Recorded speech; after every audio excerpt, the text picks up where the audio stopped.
Daily poops are really important for a lot of people. Let's go over brief anatomy here to just refresh your memory. Here's a person cut in half, front to back. Here's the pubic bone in the front, tailbone in the back. We have the bladder and the urethral canal, uterus, vaginal canal, rectum, anal canal. Here are the pelvic floor muscles stretching front to back. This is where poop sits, okay? In your rectum and in your colon. It moves through your intestines. Our goal for poop is to have it be the consistency of like a squishy banana that just kind of slides out. We don't want hard logs. We don't want rabbit pellets. Rabbit pellets are a lot harder to pass, and you have to strain a lot more, and that puts a lot more pressure on the pelvic floor muscles and the pelvic floor fascia. You're pushing and straining those rabbit pellets out. It's harder, and you're less, and it's collecting in your colon and it's collecting in your rectum. There's only so much space here in your pelvis. And so if you have a bunch of that garbage, right, because poop is our waste product, if you have a bunch of that garbage, it can actually even be pressing on the bladder.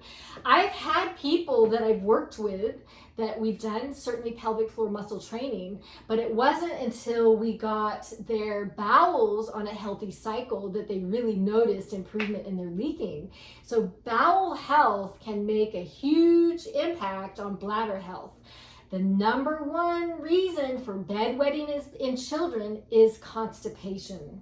So just keep that in mind, that even though right here it looks like they're so far away, the pelvis isn't that big, and if this rectum is full, it can actually be pushing on that bladder and causing issues with the bladder. Sometimes you can see on, like, they'll take imaging and you have some people have like softball or grapefruit sized impaction is what we call it, where the stool has gotten all clogged up in their system. And you can imagine that that's painful to pass, that's difficult to pass, and it's impacting the other structures there. Literally, the impaction of the stool is impacting leaking and pressure and heaviness and sometimes pain as well. So keeping that stool, ideally a squishy banana, and ideally pooping at least once a day would be my goal for you. There will be people that fall outside of that, and you've tried everything you can and it's just not happening. I would recommend that if you haven't yet, that you work with a gastroenterologist for constipation, and then also a nutritionist or a dietitian, because what we put in our bodies also affects what comes out.